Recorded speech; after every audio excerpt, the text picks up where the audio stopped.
What's up, goons? Welcome to another edition of Sports Hop, a show that looks at two independent entities in music and sports and examines how they've influenced each other over the years in a number of different ways. I'm your host, William McLaughlin, aka The Kid, and as always, let's get this bad boy rolling. Shut up and sit down.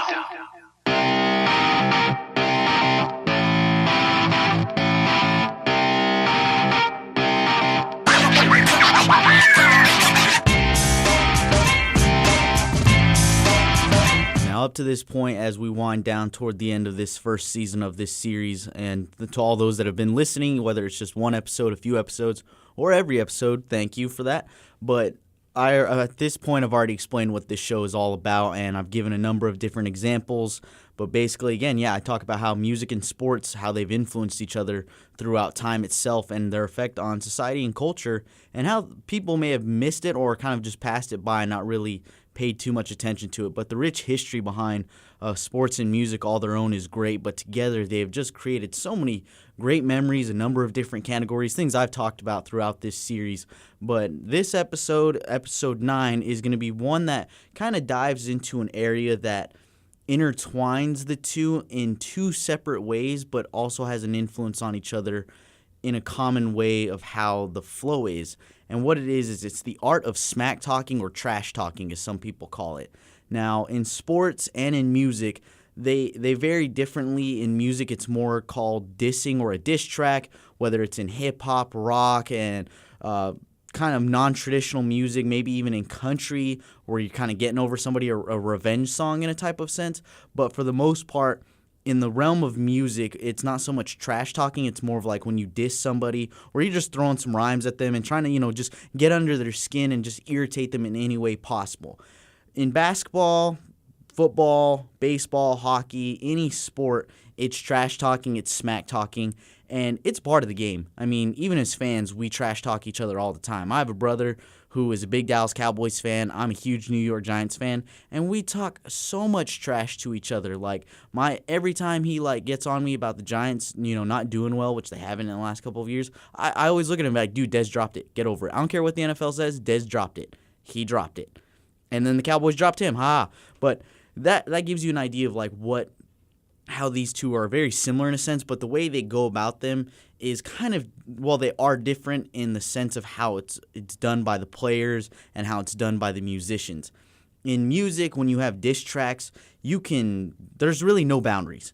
If you look at it historically in hip-hop, which this is more hip-hop and rap, which this is more known in, diss tracks always have those no limitation setups where you may bring up some of the most personal, embarrassing stuff, and you may even threaten the person, whether it's wanting to beat them up, hurt them, shoot them, even kill them, it is historically known in music, especially rap and hip-hop, for that to be a common thing when it comes to dissing or talking trash. There's no limits to it. So in the realm of music, you can get some great music out of, guys dissing each other, girls dissing each other about, their style of music or what they've said or the way they act, or even who they're around or who they associate themselves with. So, again, no limits to it. Music has that really free-flow style of, opening it up and making just artists be able to attack each other in a number of different ways, however they see fit, which is pretty cool because there's been some really good music that has come out of that. And someone who is an old-school hip-hop, rap kind of fan, but still listens to a lot of different music, diss tracks and songs that attack people, I'm not saying I love it, but secretly I really do enjoy listening to some of those songs just because at times the flow, the rhythm, the poetry, the lyrics, and how smooth they can go together, that's what makes the track sometimes. Most recently, off the top of my head, I can think of is Drake's Back to Back when he attacks Meek Mill, and that was so good. I mean, the flow, how he does it, the way he brings up his girlfriend, Nicki Minaj at the time, and the way he attacks him. It's great. There's no limits. He uses everything in his repertoire that can embarrass Meek Mill, and he does it so good. I'll play it for you here shortly, but that should give you an idea of, how diss tracks work and how it can work in the realm of music. There are some articles in the bio that talk about some of the most iconic diss songs in the history of music, mostly in rap and in hip hop for the most part. I do have some articles one article, I believe, that has just, the discussion of like some non-traditional rap songs. Those ones are pretty good. They have a good description of what it is. But for the most part, again, this is kind of something that falls back into the realm of like hip hop, rap, and that, rhythm and poetry style of music, where you don't really rely on so much the instrument, and more so it's the lyrics and the beat itself. Now, when you look at it over in the realm of sports, the limits are different. There's not this no holds barred, say what you can in any way possible to get under that person's skin. There are some unwritten rules in it. In a number of articles that I've read and what I've seen doing my research on this topic specifically is that there are certain limits you have to go to, because you have to be able to not only diss people and hand out trash talking, but you got to be able to take it as well. And most recently, the best example that I found, or one that was brought up in my research, is last year's NBA Finals between the Cleveland Cavaliers and the Golden State Warriors.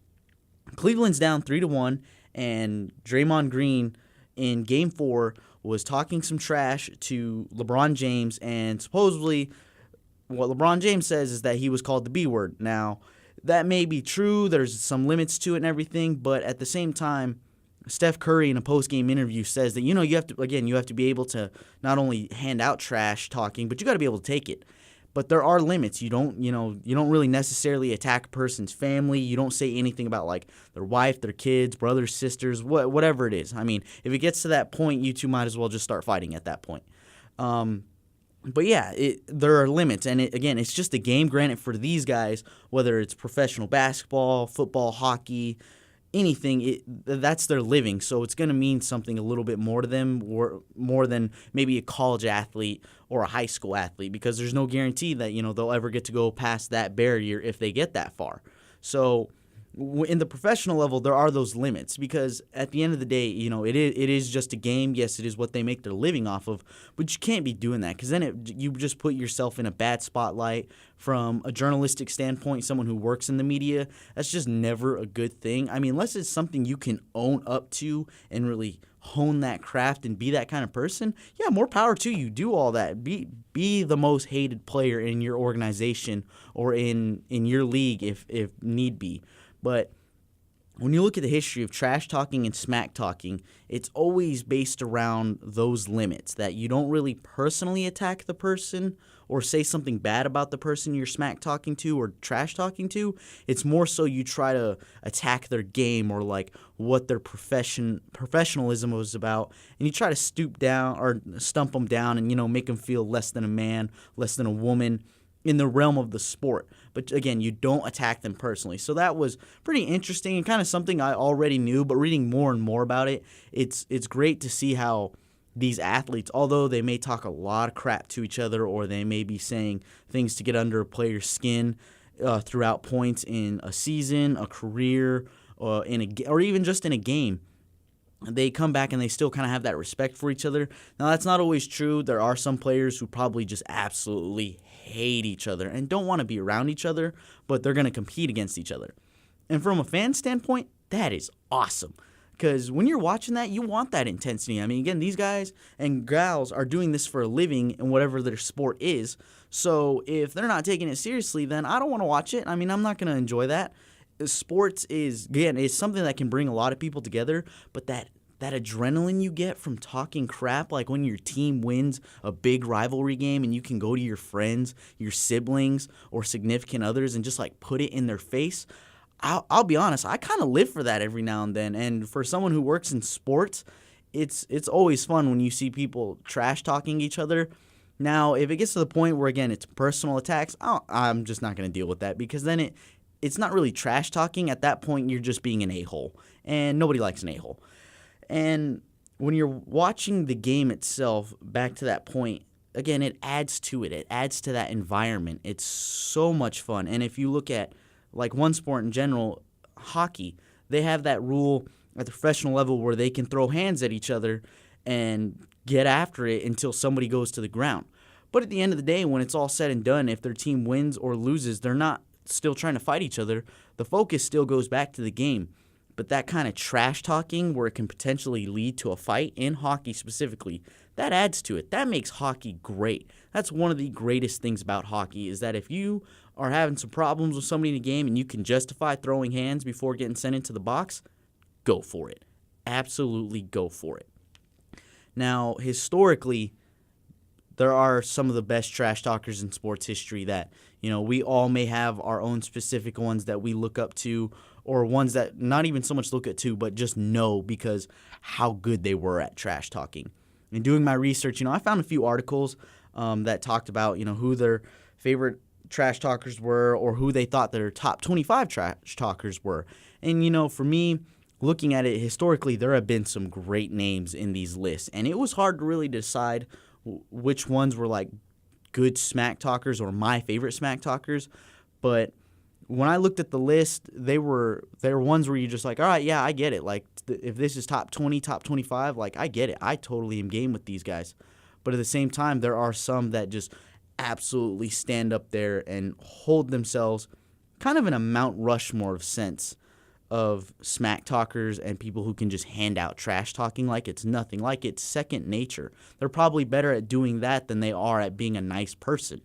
Now, if I had to decide my Mount Rushmore, and probably a top 5 in a sense, because Mount Rushmore technically only has 4, but my Mount Rushmore for sure, with a fifth, kind of an alternate if I had to take one of these guys out or if it came up to a debate later on down the road, there are a few guys that stick in there, but most recently for me, the guys I see as really good smack talkers, and again, another thing to add, being a good trash talker also means you can back it up with your play.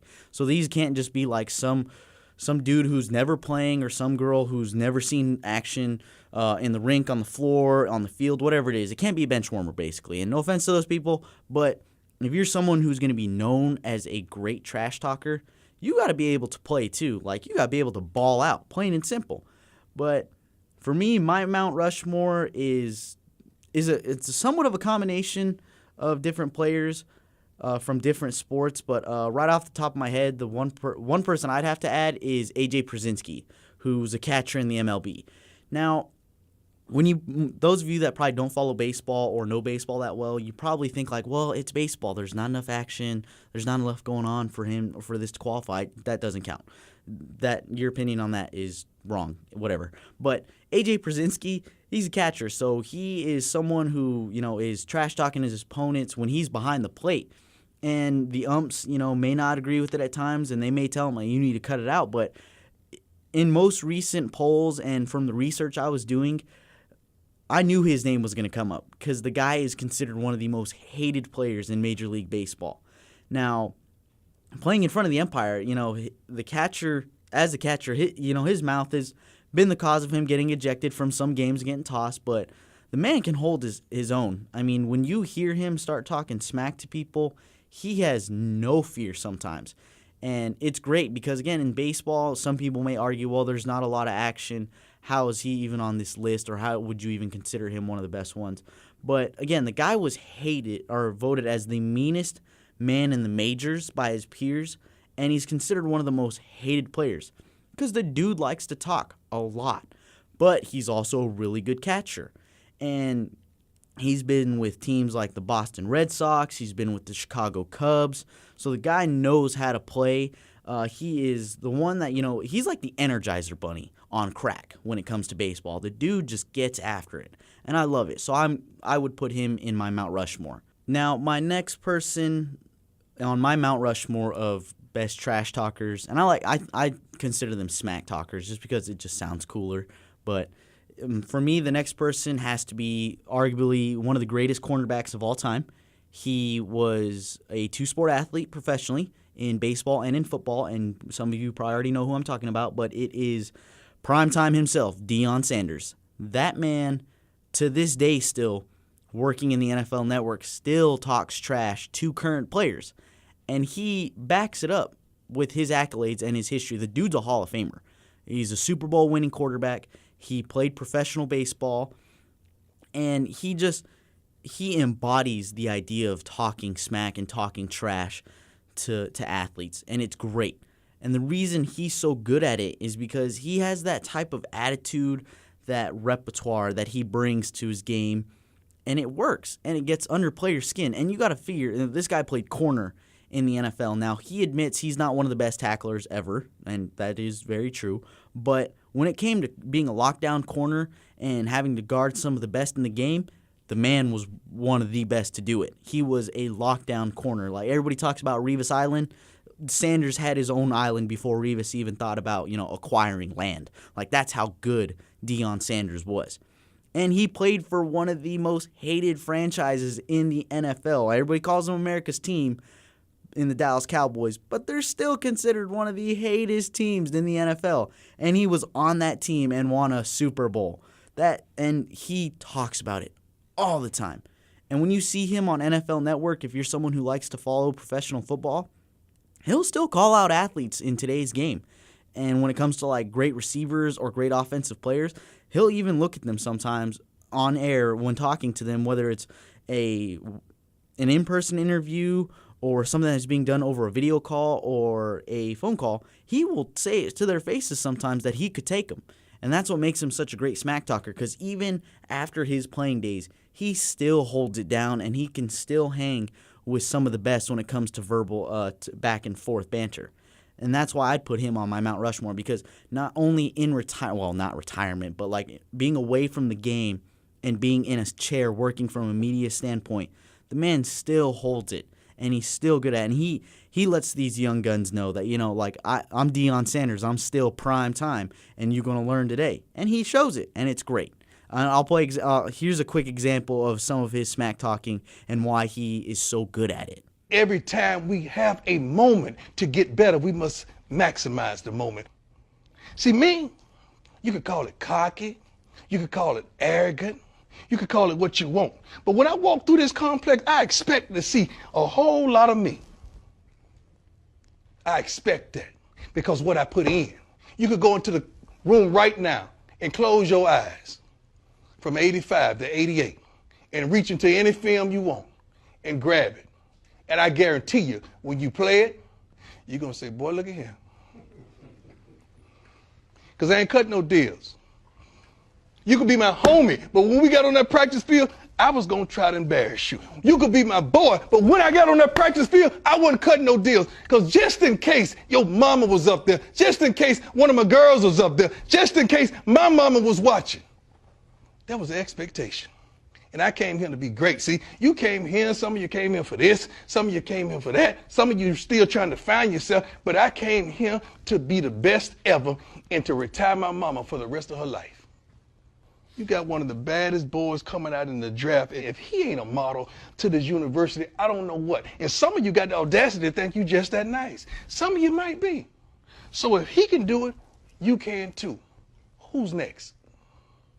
Now, my third example of a on my Mount Rushmore of smack talkers is someone who works in the media, kind of like Sanders, but this guy he made his name in radio and in sports journalism, and he has his own show now, and he actually has a yearly show called The Smack Off, where he lets fans get on the radio through phone calls and talk smack to each other, and they try to win this coveted title of being Smack Off champion. And the man I'm talking about is Jim Rome. Jim Rome himself, he had a show on ESPN called Jim Rome is Burning, and he now has his own show, The Jim Rome Show, on CBS Sports Network. He's good. Now, there are some friends of mine who say he's a tool, but that's their own wrong opinion and that sorts. But that's how good of a smack talker this guy is when you hear his voice, he kind of gives off that vibe of not so much somebody you want to hate, because I love him. He's my favorite, one of my favorite sports journalists of all time.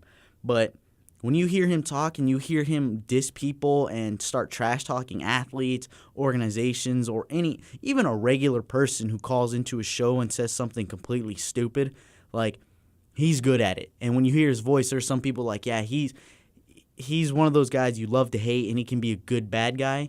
But at the same time, he's a great face, regardless of how some people look at him, that they may think he's a heel the rest of their lives. But when you hear him talk and you hear how he translates certain things that happen in sports, in media, and in society, he's good at it.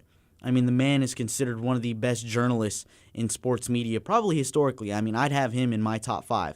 But again, he has his own show called The Smack Off. And I remember as a kid listening to that with my dad on ESPN radio, and then when he transitioned over into CBS, and it was awesome.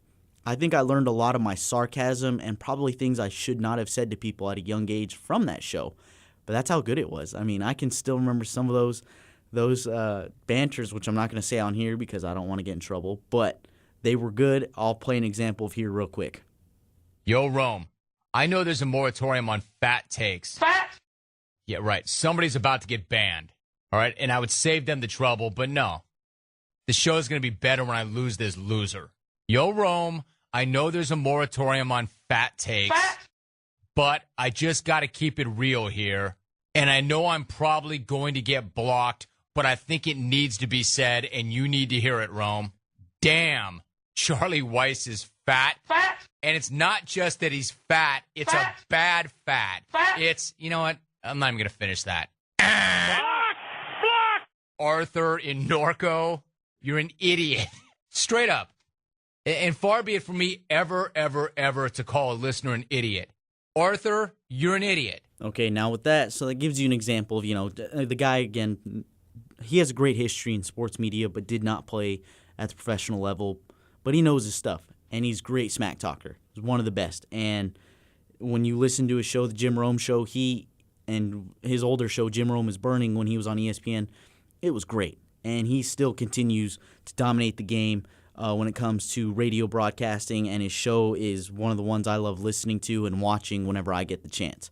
Now, my fourth and final pick, and I'd probably have this dude front and center, or at least the most visible one or the biggest head on my Mount Rushmore, and that is, this man he's the self-proclaimed greatest thing that ever lived. I'm talking about Muhammad Ali, a.k.a. Cassius Clay, but Ali was the epitome. Now, he was the epitome of, like, great trash talking and backing it up. Now, he may not have been the originator of trash talking. He may not be the first guy to do it, but man, he perfected it. When you listen to some of his old interviews when people talk to him, he was so good at it. And a lot of people said he was very arrogant. He probably was, but at the same time, the dude is the world's greatest boxer of all time. And he was quickly good at dissing people who opposed him. He had clever rhymes on the spot. He basically helped perfect trash talking. And when you listen to his older stuff, it's great. And I'll play some of that here. But, I mean, things of, I've wrestled with an alligator. I've handcuffed lightning, thrown thunder in jail. Like, he even says, I'm so mean I make medicine sick. He's murdered a rock, injured a stone. Like, the man has so many good banters. And when you watch movies that have been recreated about him, like Ali, that was portrayed by Will Smith, those portrayals are damn accurate because it showcases how great Ali was, not only in the ring, which is already known, but how good he was in front of a microphone. There are articles that are both scholarly and in the realm of just like media and blogs, and even my show right now, in a sense, where people talk about Muhammad Ali not only because of his boxing and how great he was as a fighter, but because when it came to articulating what he was thinking about his opponents, nobody did it better than Ali. And I don't think anybody will ever do it better than Ali through the test of time. He will stand atop. When you think trash talking and the history of it and you look back, if Muhammad Ali isn't in that picture or at least in that discussion, there's something truly wrong with this world.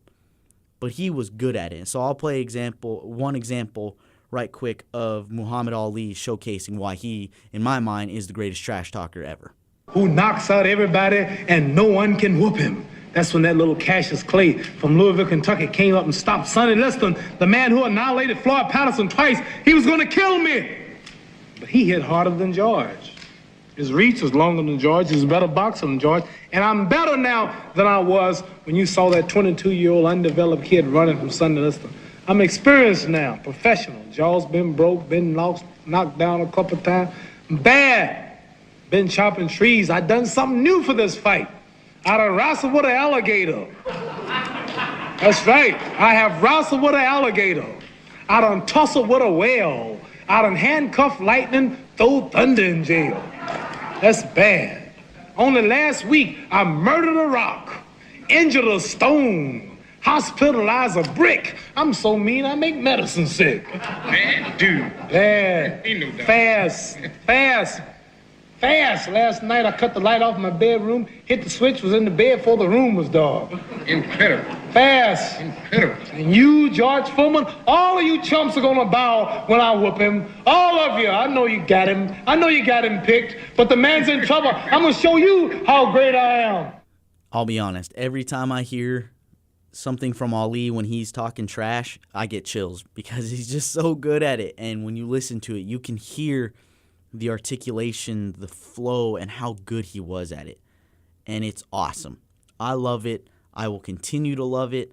I use it for motivation and inspiration when I get up in the morning to go work out. I'll listen to it sometimes during the day when I just need something, to like pick me up. Not so much because I was having a bad day, but just because I want to hear some good trash talking. And I immediately think Ali.